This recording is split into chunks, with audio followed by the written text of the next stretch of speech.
সম্মানিত হাজিরিন, আমি আপনাদের খেদমতে পবিত্র কোরআনুল কারীম সূরা ইউনূস ৩য় নম্বর আয়াতে কারিমা তেলাওয়াত করেছি। যেই আয়াতে কারিমা জিলহজ মাসের আখিরে জমাত ইবনে নাবাত রাহিমাহুল্লাহ আলাইহি সংকলন করেছেন, সেই আয়াতের আলোকে কিছু কথা বলার চেষ্টা করব। আল্লাহ সুবহানাহু ওয়া তাআলা যদি তৌফিক দান করে, আল্লাহর হাবিব সাল্লাল্লাহু আলাইহি সাল্লাম যদি দয়া মায়া করে, আপনারা যদি দোয়া করেন, তাহলে কোরআনুল কারীমের আয়াতের উপরে এই সংক্ষিপ্ত সময়ের মধ্যে কিছু কথা বলার চেষ্টা করব। আল্লাহ আমাকে বলার জন্য তৌফিক দান করুক, আপনাদের প্রত্যেককে শ্রবণ করার জন্য সুযোগ দান করুক। সবাই বলে আমিন। যেহেতু আমি দুইটি জুমায় ইস্তিগফার এবং তওবা সম্পর্কে কথা বলেছিলাম, কারণ শয়তান আল্লাহর কাছে চেয়েছেন, আল্লাহর কাছে কি চেয়েছেন? আল্লাহ যখন ওনাকে জান্নাত থেকে বিতাড়িত করেছেন, তখন তিনি আল্লাহর কাছে একটি জিনিস চেয়েছেন। আল্লাহকে বলেছেন, আল্লাহ তুমি যখন আমাকে জান্নাত থেকে বের করে দিয়েছো, তাহলে আমি আপনার কাছে কিছু আবদার করব। বলে যে কি করবা? বলে যে আমাকে কিয়ামত পর্যন্ত আমাকে হায়াত দিতে হবে। সেটা আল্লাহর কাছে চেয়েছেন, আল্লাহ রাব্বুল আলামিন ওনাকে দিয়েছেন। কেন দিয়েছেন? যে আল্লাহ বলেন তোমার তো আমি কবুল করেছি। শয়তানের এত প্রভাব, এত পাওয়ার যে আপনার রক্তের সাথে শয়তান মিশে যেতে পারে। কারণ শয়তানি কাজ একটা, নবী রাসূলের কাজ আরেকটা। আমি আমার বক্তব্যের মধ্যে বলি, এই যে টেকনোলজির যুগ, কম্পিউটারের যুগ, আধুনিক যুগ, সভ্যতার যুগ, কিন্তু সভ্যতার যুগ হলে কি হবে? মানুষ দিন দিন অসভ্য হয়ে যাচ্ছে। আপনার সমাজকে যদি আপনি ঠিক রাখতে চান, তাহলে আগে পরিবারকে ঠিক করতে হবে। পরিবারকে যখন আপনি ঠিক করবেন, সমাজের প্রতিটি মানুষের দায়িত্ব হচ্ছে সমাজকে কীভাবে সৌন্দর্য করা যায়। আপনি নিউজের মধ্যে পাবেন অনেক সমাজ আছে যে সমাজের মধ্যে মহিলারা বোরকা ছাড়া বের হতে পারে না, কারণ সামাজিক আইন এটা মানতেই হবে। কারণ সূরা লুকমানের মধ্যে লুকমান আলাইহিস সালাতু ওয়াস সালাম ছেলেকে নির্দেশ দিয়েছিলেন, 10টি উপদেশের মধ্যে ওখানে একটি ছিলেন, এই প্রিয় বৎস সামাজিক হইও, অসামাজিক হইও না। কেন? সামাজিক যখন আপনি হবেন, কারণ আপনার মৃত্যু আছে, বিবাহ শাদী আছে, অনেক কিছু আছে, আছে নাকি নাই? আচ্ছা, আপনি যখন মৃত্যুবরণ করবেন, আপনি সমাজের অন্তর্ভুক্ত যখন থাকবেন, আপনার বাড়ির পাশের মানুষই আগে আসবে, দূর থেকে কেউ আগে আসবে না। এই জানাজার মধ্যে অংশগ্রহণ করবে অথবা কবর পার পর্যন্ত যাবে। এই জন্য বাড়ির পাশের মানুষকে কথাবার্তা যদি কাটাকাটি হয়ে যায় জায়গা জমির জন্য, কারণ যারা বুঝে তারা কিন্তু মীমাংসা করে না, আর যারা বুঝতে চায় না তাদেরকে কখনো আপনি বোঝাতে পারবেন না, যত সুন্দর কথা বলেন না কেন। কেন? এই যে আপনার হাতে মোবাইল আছে, আপনি সব কিছুর নিউজ পেয়ে যাচ্ছেন, আপনি সব কিছু জানতেছেন, কিন্তু আপনি কোরআন হাদিস কোথায় থেকে পড়তেছেন? মোবাইল থেকে পড়েন, মোবাইল থেকে শুনেন। এই যে সামনে মুহররম মাস, কোন মাস? মুহররম মাস। মুহররম মাসের ফজিলত অনেক বেশি, মর্যাদা বেশি। আজকে হচ্ছে 28 তারিখ, আগামীকাল 29 তারিখ। 29 তারিখে যদি মাস হয় তাহলে চাঁদ দেখা যাবে, আর যদি 30 তারিখে মাস হয় তাহলে রবিবারে চাঁদ দেখা যাবে। এখন কেউ কি বলতে পারবে কালকে চাঁদ উঠবে? কে বলতে পারবে? শুধু একজন, আল্লাহ বলতে পারবে। এটা একেবারে সহজ। এই যে আমি গত জুমার মধ্যে একটি কথা বলেছিলাম, আউলিয়া কেরামের কথা বলতে গিয়ে একটি কথা বলেছিলাম, এই যে আপনার কাছে আবদার করে, আপনার কাছে জোরপূর্বক করে কোনো দরবারের পীর মহিষ গরু চাইতে পারবে না। কারণ আপনি যদি পুষিয়ে দেন, আপনার যদি তৌফিকে পারেন তাহলে আপনি দেন, এটা কোনো সমস্যা নাই। তাহলে এই এত সহজ কথা যদি আপনি না বুঝেন, কারণ আমার আল্লাহ কোরআনুল কারীমের মধ্যে কি বলেছে, আমার রাসূল কি বলেছে, সেটাই দেখতে হবে। দেখতে হবে নাকি হবে না? এই যে আপনি সুন্নিয়াতের প্রাণ কেন্দ্র, যারা চিনেন সারা বাংলাদেশের মধ্যে কোনটা মাদ্রাসা? কোনটা? জামিয়া আহমদিয়া সুন্নিয়া আলিয়া। তাহলে ওখানের মুফতি ফকি যেটা বলে সেটা যদি আপনি না মেনে ওনার বিরুদ্ধে যদি আপনি কথা বলেন, এটা কখনো ছাড় দেওয়া যাবে না। কারণ ওখান থেকে সুন্নিয়ত বের হয়, ওখান থেকে কোরআন হাদিসের আলো বের হচ্ছে। সেখানের আলেমদের যদি আপনি, যিনি মুফতি ওসিউর রহমান যেখানে কথা বলেছেন, সেখানে যদি আপনার মতো যদি রাস্তার মানুষ যদি কথা বলতো, এটা গ্রহণযোগ্য হবে? নাকি জামিয়া আহমদিয়ার সুন্নি মাদ্রাসার যে মুফতি ওসিউর রহমান কথা বললে সেটা গ্রহণযোগ্য হবে? ভাই একেবারে সহজ কথা। আপনি একটি জিনিস খেয়েছেন, সেই জিনিসের মজাটা আপনি বুঝবেন, আরেকজন বুঝবে না। আপনি চোখে দেখেছেন, আরেকজনের শোনা কথা নিয়ে আপনি কি করেছেন? বাড়িয়ে দিয়েছেন। আমার নূরুন নবী বলেন, মান কাযাবা আলাইয়া মুতাআম্মিদান ফালইয়াতাবাওয়া মাকআদাহু মিনান নার। সাহাবায়ে কেরামের জীবনী আপনি দেখেন, সাহাবায়ে কেরামরা জানেন, তবুও আমার নবী যখন জিজ্ঞেস করতেন, কেউ যদি জিজ্ঞেস করতেন, সেখানে আমার নবী যদি উপস্থিত থাকতেন, তখন বলতো আল্লাহু ওয়া রাসূলুহু আ'লাম। সুবহানাল্লাহ। যে সাহাবায়ে কেরাম আশারায়ে মুবাশশারা জান্নাতের সার্টিফিকেট দুনিয়া জমিনের মধ্যে আল্লাহ দিয়ে দিয়েছেন আমার নবীর মাধ্যমে। সুবহানাল্লাহ বলবেন না? সেই সাহাবায়ে কেরামরাও আমার নবীর সামনে কথা বলতে চাইতেন না। তো সাহাবায়ে কেরামের জীবনী দাফন করেন আপনি। এই যে এখন আহলে বাইতের জীবনী আসবে, মুহররম মাস এসেছে, এখন দুইটি পাঠ হয়েছে। কেউ বলতেছে গদির হুকুম মানতেই হবে।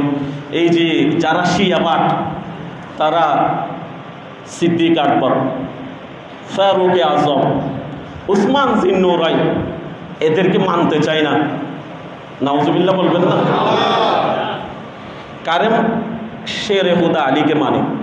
শিয়ারা বলেছে কি, যদি শেষ নবীকে যদি নবী না বানিয়ে যদি আলীকে নবী বানাতো তাহলে কি হতো, ভালো হতো। নাউজুবিল্লাহ বলবেন না? তো শেরে হুদা আলী কার ভিতরে আছে? আহলে বাইতের ভিতরে আছে না? আছে। এটা বর্ণনা আসবে। কেন বলতেছি? এখন হচ্ছে এই যে আখিরি যুগে আমার নূর নবী 1445 হিজরি আগে যা বলেছেন তা এখন সংগঠিত হচ্ছে। এ দেখেন আপনি ফটিয়ার ঘটনা দেখেন, আপনি বলবেন হুজুর যে ভূমিকার মধ্যে এই কথাগুলো কেন বলতেছেন? এই জন্য বলতেছে আমরা সভ্য হচ্ছি, সমাজ সভ্য হচ্ছে, দেশও সভ্যর দিকে এগিয়ে যাচ্ছে। সব কিছু আপনি মোবাইলের মাধ্যমে পেয়ে যাচ্ছেন, অতি সহজে পেয়ে যাচ্ছেন। যিনি মোবাইল বানিয়েছেন তিনি বলতেছে এই যে মোবাইল নিয়ে যদি এই যে যুবকরা, যারা স্টুডেন্ট, যারা লেখাপড়া করে, তারা যদি সারাদিন যদি মোবাইল নিয়ে পড়ে থাকতো, এটা যদি আমি জানতাম তাহলে আমি মোবাইল তৈরি করতাম না। তো দেখেন, আপনি যাবেন আপনার কবরে। এই জন্য মুফতি ওসিউর রহমান বলেছেন, পীর ধরবেন দেখে শুনে ধরেন। আপনার পীর কি করে, আপনার পীর কি নামাজ পড়ে, আপনার পীর কি 5 ওয়াক্ত নামাজ পড়ে কেন, এটা দেখেন আপনি। এটা দেখার পরে রাসূলের সুন্নাত ওনার কাছে আছে কিনা দেখেন। কেন? এই যে আমি যে আয়াতে কারিমা পড়েছি সেই আয়াতে কারিমার মধ্যে শাফায়াতের কথা আছে। শাফায়াত কে কার জন্য করতে পারবে, শাফায়াত কখন করতে পারবে? আল্লাহর অনুমতি ছাড়া তো কেউ শাফায়াত করতেই পারবে না। কারণ একটি দুটি না আয়াত, আমি চাইলে আপনাকে 30টার উপর আয়াতে কারিমা দিতে পারবো। কারণ আমি যখন ওই বিষয়ের উপরে যখন পড়তেছি দেখতেছি একটার পর একটা আয়াতে কারিমা, যেই আল্লাহ যেটা বলেছেন, আমার নূর নবী যেটা করেছেন সেটা মানবেন, নাকি আপনার যেই আপনি যার মুরিদান হয়েছেন ওনার কথা যদি আমার রসুলের কথার মতো যদি না হয়, আমার আল্লাহর কোরআনুল কারীমের মতো যদি না হয়, তাহলে ওনাকে আপনি মানতে পারবেন না। একেবারেই সহজ কথা।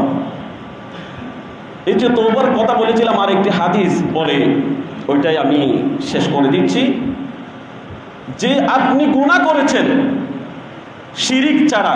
কি ছাড়া? শিরিক ছাড়া। আপনি যদি শিরিক করেন আমার নবী সুপারিশ করবে না, কারণ কোরআনুল কারীমের আয়াত।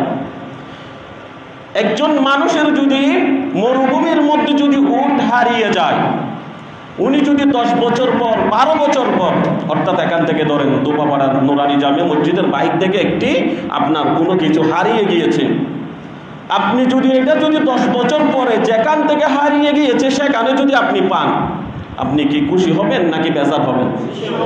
খুশি হবেন। আমার নূর নবী হাদিসের মধ্যে বলেছেন, উম্মত শিরিক ছাড়া গুনাহ করেছ, তুমি যদি যেভাবে উটের মালিক উট ফিরিয়ে পেয়েছে খুশি হয়েছে, তুমি গুনাহ করেছো শিরিক ছাড়া, তুমি আল্লাহর কাছে যখন তওবা করবা আল্লাহ তার চেয়ে বেশি খুশি হয়। উচ্চ আওয়াজ দিয়ে বলবেন সুবহানাল্লাহ। তাহলে আপনি শিরিক কখনো করা যাবে না। এই যে আপনি জাগ মিয়াকে দেখেন, আপনি সঠিক পথ পেয়ে যাবেন। কেন? এই যে তাজিমে সিজদা, আপনি রাগ করেন বা আপনি খুশি করেন, এখানে কিছু করার আসে যায় না। আপনি যদি একটি আয়াতে কারিমা দিতে পারেন, এই যে 2টি আঙ্গুলের কপালটা শুধুমাত্র আল্লাহর জন্য রিজার্ভ, যদি আল্লাহকে ছাড়া যদি কোনো আসনে কোন ব্যক্তিকে যদি আপনি সিজদা করেন তাহলে আপনি শিরিক করেছেন। কি করেছেন? শিরিক করেছেন। তাজিম না সিজদা বলতে কোনো সিজদা নাই।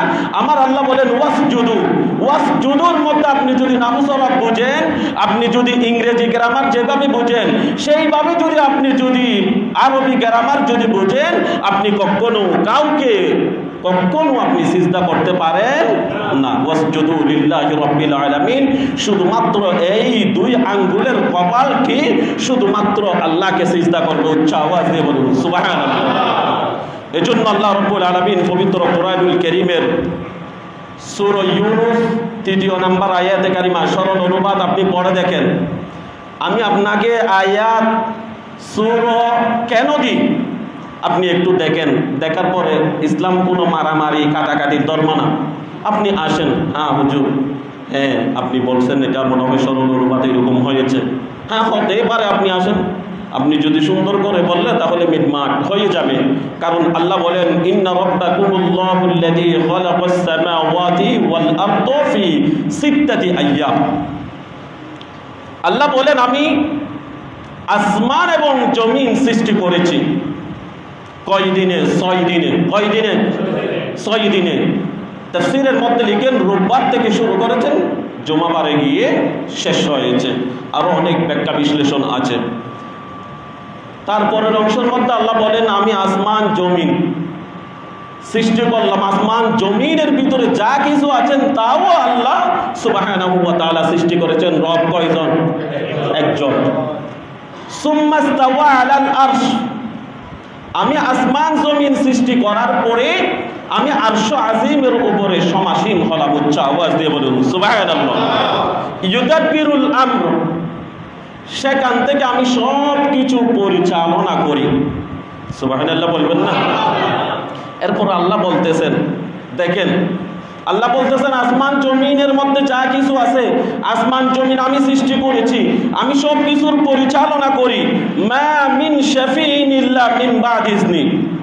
অনেকে বলে যে আমার ছেলে হাফেজ, আমার নামাজ রোজা লাগবে না, আমি অমুক পীরের মুরিদান হয়েছি, আমার নামাজ দোয়া লাগবে না, আমাকে পার করিয়ে দিবেন। এটা হচ্ছে 100% ভুল। কেননা সাহাবায়ে কেরামদেরকে জান্নাতের সার্টিফিকেট দেওয়া হয়েছে। সাহাবায়ে কেরাম তো এই কথা বলে নাই। আপনি যে কথা বলতেছেন এই কথা তো সাহাবায়ে কেরামের জীবনী না, সাহাবায়ে কেরামের আদর্শ না। আল্লাহ বলেন মা মিন শাফিইন ইল্লা মিন বাদি ইজনি, আমি যাকে অনুরোধ করব, আমি যাকে আদেশ করব, আমি যার উপরে সন্তুষ্ট থাকব, সেই ব্যক্তি ছাড়া আমার সামনে কখনো কেউ কথা বলতে পারবে না। এই যে দেখেন আপনি পাসপোর্ট করতে যান, ওখানে সুপারিশ লাগে নাকি লাগে না? বাবার নাম দেখে, মার নাম দেখে, আপনার স্থায়ী ঠিকানা, অস্থায়ী ঠিকানা সব কিছু দেখে নাকি দেখে না? তাহলে এটা হচ্ছে ভাই দুনিয়ার জিন্দাগি, এটা হচ্ছে দুনিয়ার জিন্দাগি। আখিরে জিন্দাগি একটু আপনি হিসাব করে দেখেন। আল্লাহ বলেন যালিকুমুল্লাহু রাব্বুকুম ফা'বুদু, তোমরা এমন একটি রব পেয়েছো যিনি আসমান জমিন চন্দ্র সূর্য নক্ষত্র লৌহে কলাম আরশ কুরসি লাহু মালাকুত গাছপালা পশু পাখি তরুলতা জিন ইনসান সৃষ্টি করেছেন, এমন রবেরই ইবাদত করো। উচ্চ আওয়াজ দিয়ে বলুন সুবহানাল্লাহ। তখন আল্লাহ শেষের দিকে গিয়ে বললেন আফালা তাযাক্কারুন, তোমরা উপদেশ গ্রহণ করো বা না করো, তোমরা বুঝার চেষ্টা করো বা না করো, আমার কোনো কিছু আসে যায় না। এই তাফসীরের মধ্যে আপনি ঢুকে দেখেন, তাফসীর ইবনে কাসির, তাফসীরে কবির, তাফসীরে কুরতুবী আপনি দেখেন। পাহাড়ে পর্বতে বনে জঙ্গলে সাগরে এই ছোট্ট একটি পিঁপড়া, সেটার কবর কে রাখেন? আল্লাহ রাখেন। সেটাকে খাদ্য কি আপনি দেন নাকি রবে দেন? আল্লাহ দেন। ভূপৃষ্ঠে এমন কোনো প্রাণী নাই যাকে আল্লাহ আহার দেন না।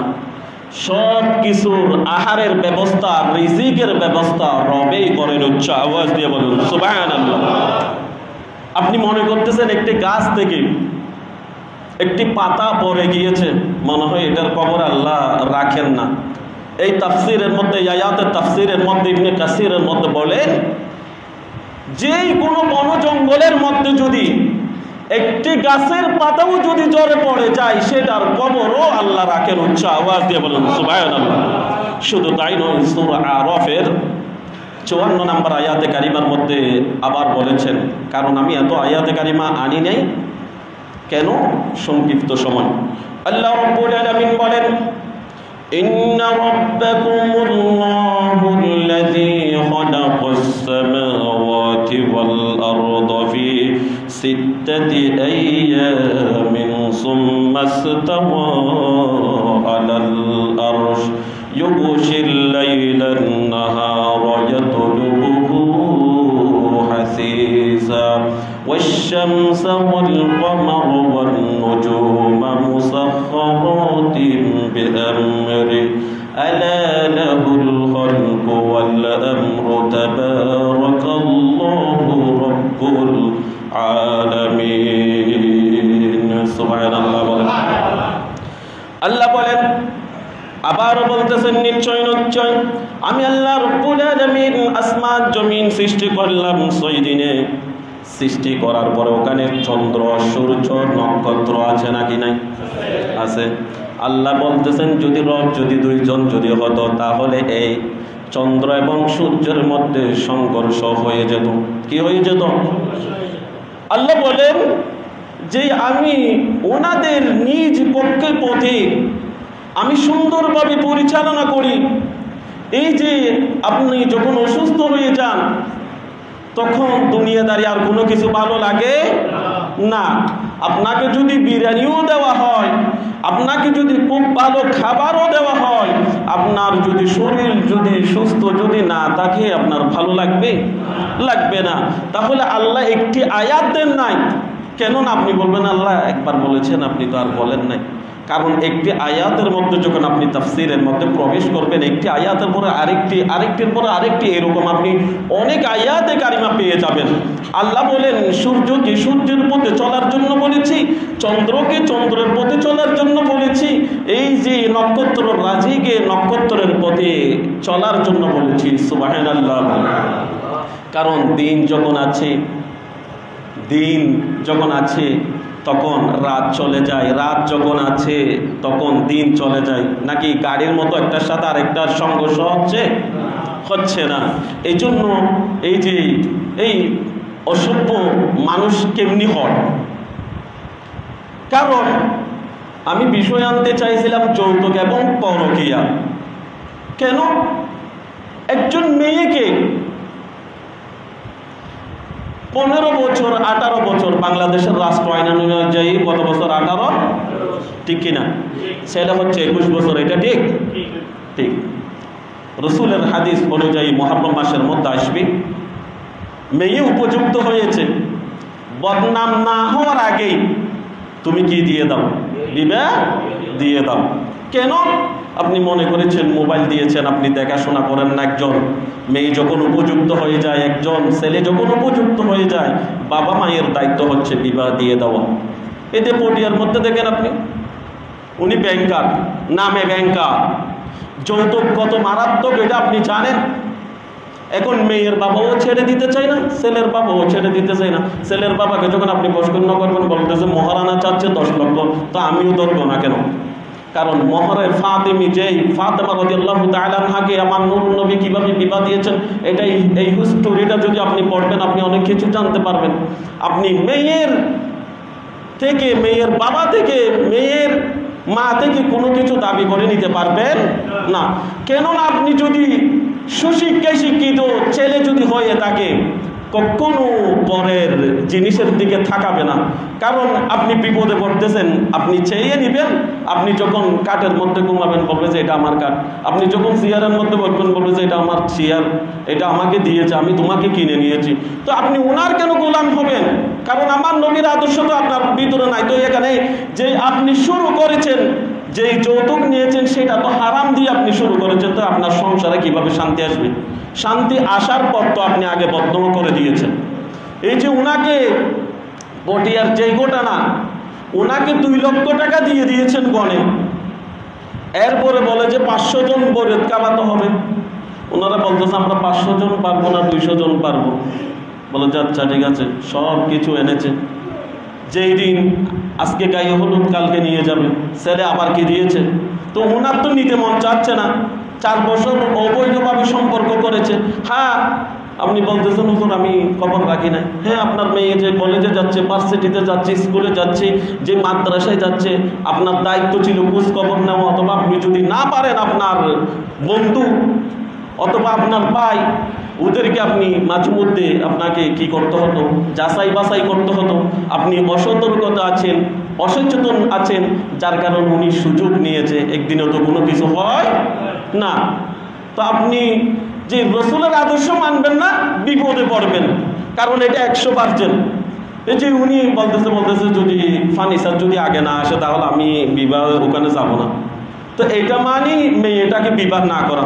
কারণ যে মেয়েকে পছন্দ হবে, আপনার উচিত ছিল মেয়েটার পরিবার কেমন, মা কেমন, বাবা কেমন, নামাজি কিনা, দিনদার কিনা, সেটা যাচাই বাছাই করার প্রয়োজন ছিল।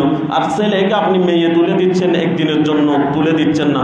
আপনি ওনার গাড়ি দেখে, বাড়ি দেখে, ব্যবসা দেখে, আরে আপনি তো পাগল পাড়া, দেখবেন আপনি 1 বছরের সংসার টিকবে না। কারণ ওই ঘরের ভিতরে আছে যে এগুলো কি মানুষ নাকি মানুষের সুরতে অমানুষ, সেটাও আপনাকে দেখতে হবে। এজন্য আপনি একটু যাচাই বাছাই করেন, কারণ মৃত্যুটা আপনাকে বলে আসবে না। এই যে মৃত্যু আপনার চতুর্পাশে ঘোরাঘুরি করতেছে। এই যে 2 দিন আগে মুরাদপুরের মধ্যে চান্দারপাড়া মনোহর হালি শহরের একজন ছেলে কাভারম্যানের সাথে হুন্ডা নিয়ে যাচ্ছে। উনি কি জানতো ওখানে মৃত্যু হবে? মৃত্যু হয়ে গেল। এই যে আপনার ফৌজদার হাটে এস্তার লাইন একটা উল্টে গেছে, সেখানেও মানুষ মৃত্যু হয়েছে না? এই যে গত রাতের কথা বলেন, 7 জন যুবক বন্ধু গিয়েছে একেবারে কার একটা নিয়ে, কার নিয়ে গেছে। বন্ধু হলে তো আর গাড়ি আর বাড়ি দেখে না, সেখানে নাচ গানেই চলে, আর ওনার খবর তো থাকে না। এই যে আমি নাচ গান অবস্থায় যদি মৃত্যুবরণ করি, আমি যদি গান শুনে মৃত্যুবরণ করি, কিয়ামতের ময়দানে তো আমাকে সেই অবস্থায় তুলবে। কোন অবস্থায় যে অবস্থায় মারা যাবে তাকে আল্লাহ সুবহানাহু ওয়া তাআলা সেই অবস্থায় কি করবেন? তুলবেন। তাহলে আপনি চিন্তা করেছেন, আপনি যানবাহনের মধ্যে চলতেছেন, আপনি গান ছাড়ি দিয়েছেন, আহারে কত আপনি আনন্দ বুদ্ধি সব কিছু এখানে করে ফেলেন, তো আপনার কষ্টে আপনি পড়বেন। এই জন্য আমি শাফায়েতের আয়াত কেন পড়েছি আপনার জন্য? কি আপনি গান শুনলাম আপনার জন্য আমার নবী শাফায়েত করবে? আরেকটি ছোট্ট একটি উদাহরণ দিন। আপনি যে কোনো দল করেন, যে কোনো দল করেন, আমি নাম বলবো না, আপনি দলের জন্য জান দিয়ে দেন, কোরআন দিয়ে দেন, সব কিছু দিয়ে দেন। যদি দলের যদি একটি সিস্টেম থাকে, যেই সূচিপত্র থাকে, কোন কাজগুলো আপনি করতে পারবেন, কোন কাজগুলো আপনি করতে পারবেন না, থাকে নাকি থাকে না?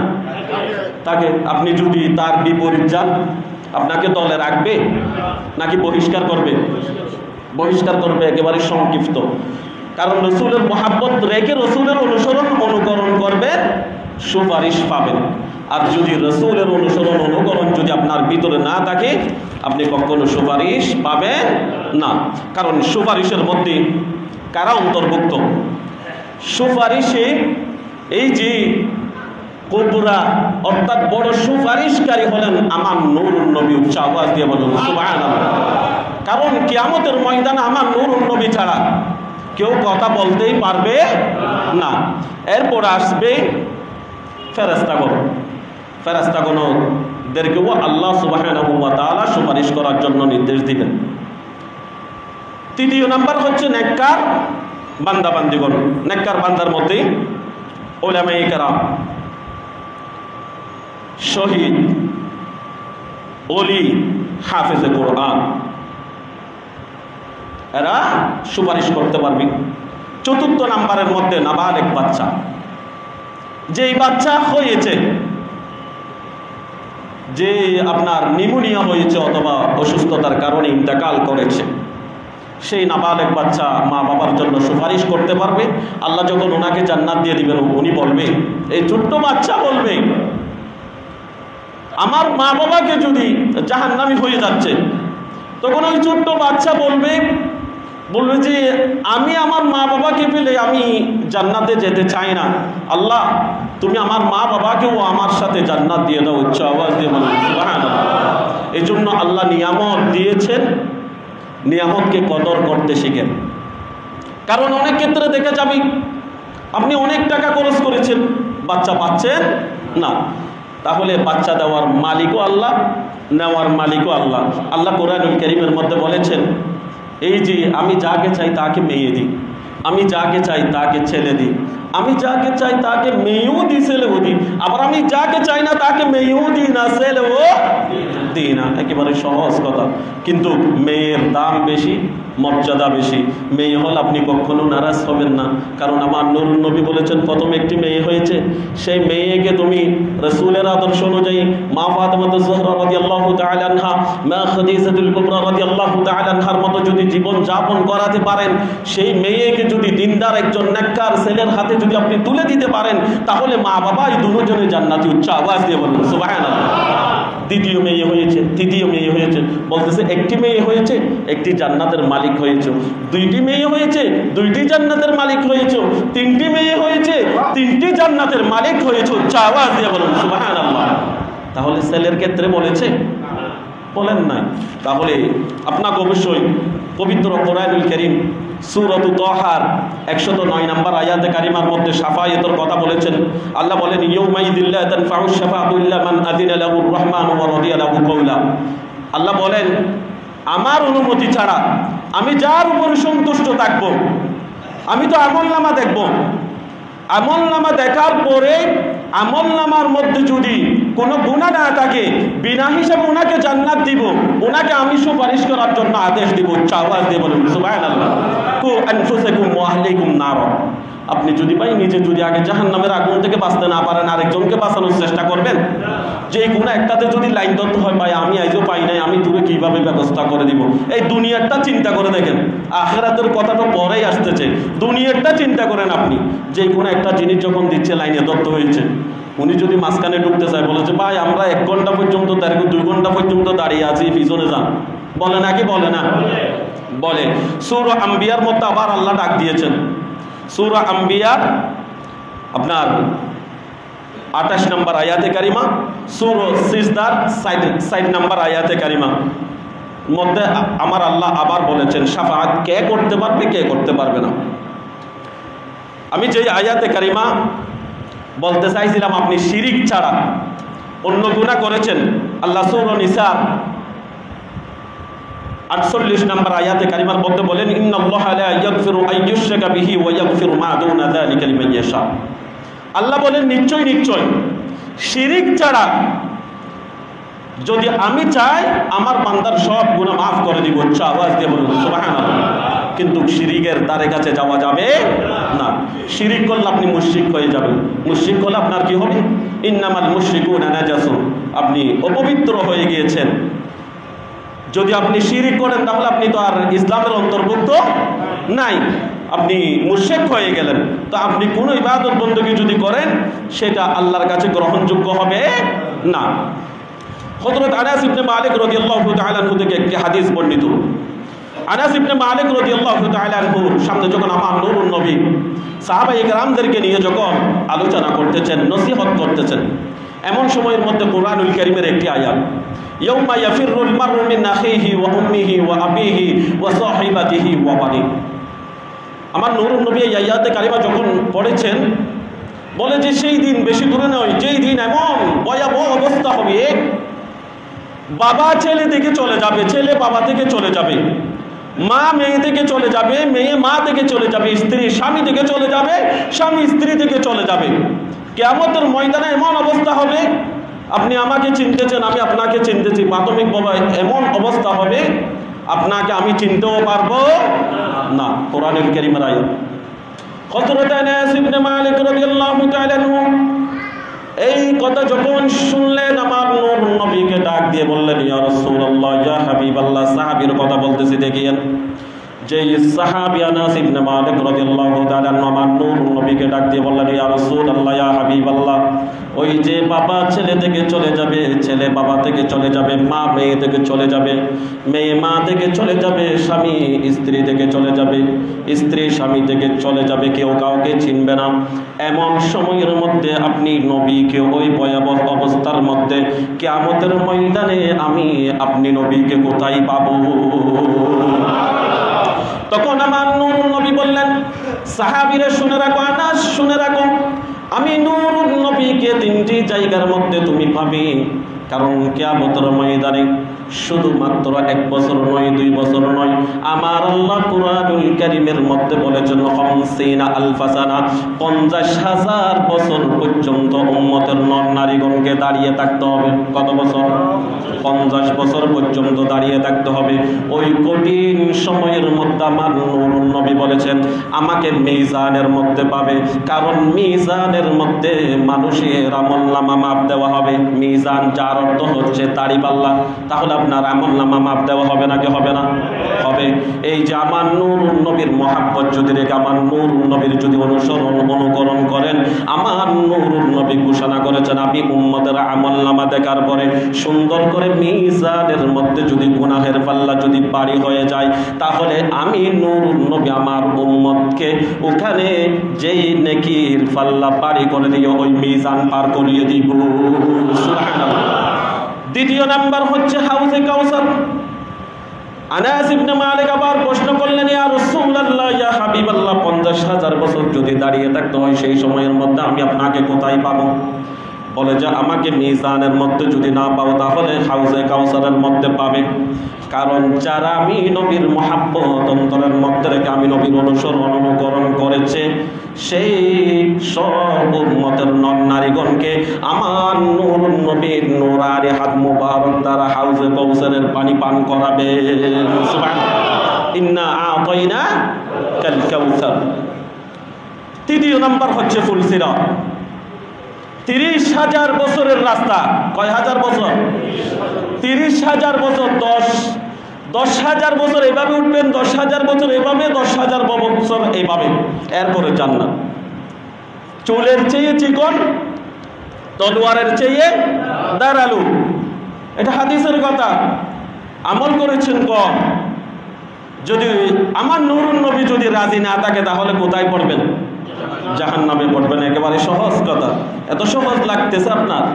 আপনি মনে করেছেন আমি আপনার আরেকজনের উপরে নির্ভর করে আমি জান্নাত পেয়ে যাব, আমি কিছু করবো না। এরকম হলে তো আমরাও তো এরকম হয়ে যেতাম। আমাদের 5 ওয়াক্ত নামাজের প্রয়োজন হতো না, জাকাতের প্রয়োজন হতো না, মানুষের সাথে ভালো ব্যবহারের প্রয়োজন হতো না, দান সৎকার প্রয়োজন হতো না। মানুষ এত কষ্ট করে কেন করে?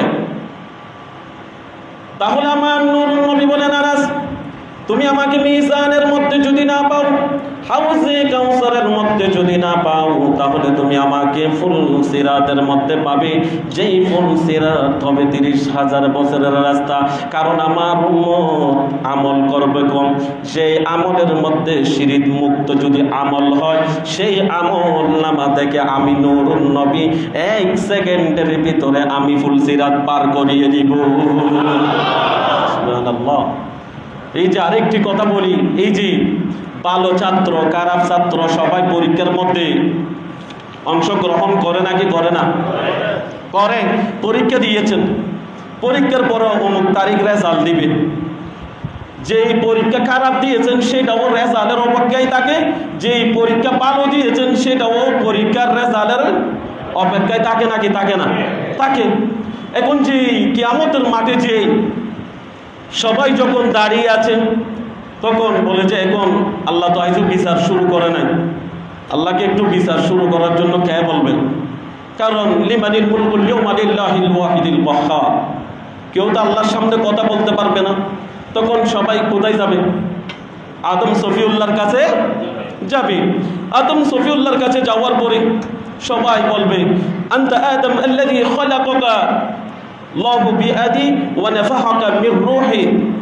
আদম সফিউল্লাহকে বলবেন, বাবা আদম, আপনাকে আল্লাহর হাতে তো আপনাকে তৈরি করেছেন, রূহ আল্লাহর হাতে দিয়েছেন, আপনি অনেক ভাগ্যবান, আপনি একটু সুপারিশ করেন না। তখন আদম সফিউল্লাহ বলবেন, না আমি তো কথা বলতে পারবো না। তখন সবাই যাবে ইজহাবু ইলা নূহ আলাইহিস সালাতু ওয়াস সালামের কাছে যাবে। নূহ আলাইহিস সালাতু ওয়াস সালাম বলবে আমিও কথা বলতে পারবো না। ইজহাবু ইলা ইব্রাহিম, তিনি বলবে ইব্রাহিমের কাছে যাও, ইব্রাহিম কথা বলতে পারে কিনা দেখো। ইব্রাহিমের কাছে যখন যাবে, ইব্রাহিম খলিলুল্লাহ বলে আমিও কথা বলতে পারবো না। ইজহাবু ইলা মূসা, মূসা কালিমুল্লাহ আল্লাহর সাথে কথা বলেছেন। ওয়া কাল্লামাল্লাহু মূসা তাকলিমা, উম্মতরা সবাই বলবে আপনি তো কথা বলেছেন, কুহে দূরের মধ্যে গিয়ে আল্লাহর সাথে ডাইরেক্ট সরাসরি কথা বলেছেন, আপনি আপনি একটু সুপারিশ করুন না, বিচার শুরু করতে বলেন। যদি পরীক্ষায় ফিল করলে করলাম, পাশ করলে করলাম, রেজাল্টের অপেক্ষায় থাকে নাকি থাকে না? থাকে। মুসা কালিমুল্লাহ বলবেন আমিও কথা বলতে পারবো না। বলে আমি একটি কথা বলতে পারি, ঈসা রুহুল্লাহর কাছে গিয়ে দেখো। ইযহাবু ইলা ঈসা, ঈসা রুহুল্লাহর কাছে যাবে। বলে যে আপনাকে বাবা ছাড়া দুনিয়ার জমিনের মধ্যে পাঠিয়েছেন, আপনার মায়ের নামে সূরা মারিয়াম একটি কোরআনুল কারীমের মধ্যে সূরা দিয়েছেন, আপনি একটু আল্লাহকে বলেন না। ঈসা আলাইহিস সালাতু ওয়াস সালামও বলবেন আমি পারবো না। পারবে কে? ঈসা রুহুল্লাহ বললেন একজনই পারবে, তিনি হলেন আমার নবী, আপনার নবী, দু জাহানে বাশার সরকারে দু আলম নূরে মুজাসসাম রাহমাতাল লিল আলামিন নবী মুহাম্মদুর রাসূলুল্লাহ সাল্লাল্লাহু আলাইহি ওয়াসাল্লাম। আমার নূরুন নবীর কথা যখন ঈসা রুহুল্লাহ বলবেন, আমার নূরুন নবী বললেন রব্বি সাল্লিম উম্মতি রব্বি হাবিলি উম্মতি রব্বি হাবিলি উম্মতি রব্বি হাবিলি উম্মতি। যে আমার নূরুন নবী সিজদার মধ্যে পড়ে কান্নাকাটি করবেন, কার জন্য? উম্মতের জন্য কান্নাকাটি করবেন। কিয়ামতের ময়দানে দুইটি শব্দ থাকবে, উম্মতের মুখে থাকবে নাফসি নাফসি নাফসি, আর আমার নূরুন নবীর নূরানি জবান মুবারকে থাকবে উম্মতি উম্মতি উম্মতি। সুবহানাল্লাহ। আমার নূরুন নবী যখন সিজদায় পড়ে যখন কান্নাকাটি করবেন, এই যে আমার নূরুন নবী উম্মতের জন্য কান্নাকাটি করেছেন, এখন রোজা মুবারকের মধ্যে উম্মতের জন্য কান্নাকাটি করেন। আমার নূরুন নবী যখন সিজদার মধ্যে পড়ে কান্নাকাটি করবেন, তখন আমার আল্লাহর বরদাস্ত করবেন। আল্লাহ রাব্বুল আলামিন ডাক দিয়ে বলবেন ওগো হাবিব ইরফা রাসাকা, ওগো হাবিব আপনার মাথা মুবারক তুলেন, আপনার মাথা মুবারক তুলেন। তখন আমার নূরুন নবী সুন্দর করে যখন মাথা মুবারক তুলবেন, তখন আমার আল্লাহ বলবেন সাল তু'তা ওয়াশফা তুশফা। ওগো হাবিব আপনি যাকে সুপারিশ করবেন তাকে আমি আল্লাহ জান্নাত দিয়ে দিব। ওয়ালাসাউফা ইউতিকা রাব্বুকা ফাতারদা। আমার আল্লাহ বলেন আমার হাবিব যেটা চাইবে সেটা আমি আল্লাহ সেই দিন করে দেখাবো। উচ্চ আওয়াজ দিয়ে বলুন সুবহানাল্লাহ। আরেকটি হাদিসের মধ্যে আছে আদম থেকে ঈসা রুহুল্লাহ পর্যন্ত সমস্ত নবী রাসূলের জন্য একটি নির্দিষ্ট দোয়া ছিল। আল্লাহর কাছে যেটা চাওয়ার সেটা চেয়ে নিয়েছেন।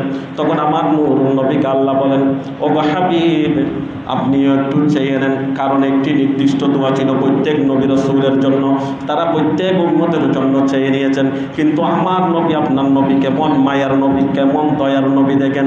আমার নবী বলেন আমার উম্মতের জন্য আমি দুনিয়াতে দোয়া করব না, কারণ কিয়ামতের ময়দানে আমার উম্মতের নর নারীগণ শয়তানের দোকায় পড়ে গুনাহ করবে। শিরিক ছাড়া যদি উম্মত গুনাহ করে তাহলে আমি ওই দিন আমার বিশেষ দোয়া করে তোমাদেরকে আমি জান্নাতে নিয়ে যাব।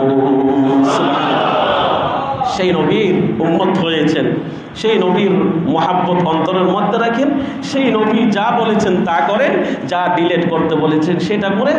আপনার পারিবারিক জীবনও সুন্দর হবে, সামাজিক জীবনও সুন্দর হবে, ইহকালীন জীবনও সুন্দর হবে, পরকালীন জীবনও কি হবে?